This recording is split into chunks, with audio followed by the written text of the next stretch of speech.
What's up mga ka-shoot? Another day bike day na naman kita mga ka-shoot. Duty muna tayo dun sa restaurant naman sa Anilaw Haw. At nung palapit na ako sa Anilaw, at habang umiikog ako dito sa Tangkal-Tangkal, kita tayo ng isa nating tropa. Walang iba kundi si Sir R ng Everton Bikers ng Barotac Nuevo. At habang nagra-ride, siyempre, story naman kami dito ni Sir Art Tio. Punta daw siya sa kalupaan niya. Sa mga nakakilala ni Sir Art, alam nyo na kung ano saya. Humble giniya si Sir Art. Sabi niya daw, bigyan niya ako ng lupa niya sunod. Nalalo tayo ng Ironman Philippines. Sunod ko ka na.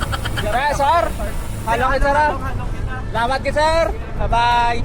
Dito na tayo sa ating kainan. BGK Snack House. Yun, namin nga lugo. At medyo maliit pa lang tao kasi maaga pa ho. Tapos dumidilim pa yung panahon, no? At dito si Buko Calv, so nabantay-bantay ho. At dito naman ang ating tropa na si Tito Grapi. Nauna na siya sa kasama niyang mga kabikers sa team Halo. Motor lang si Yaya. Pagod na ata siya magpaniwang. Di tayo ay nagugutom na din. Sinamahan natin dito si Tito Grapi at si Sir Tropa ho. Kasi di pa nakaabot ang team Halo na tropa niya ho. At hito na sila. Pagdating nila ho, nag-order agad sila ng buko halo ha. Palamig-lamig daw sila ng head nila. After nila chill.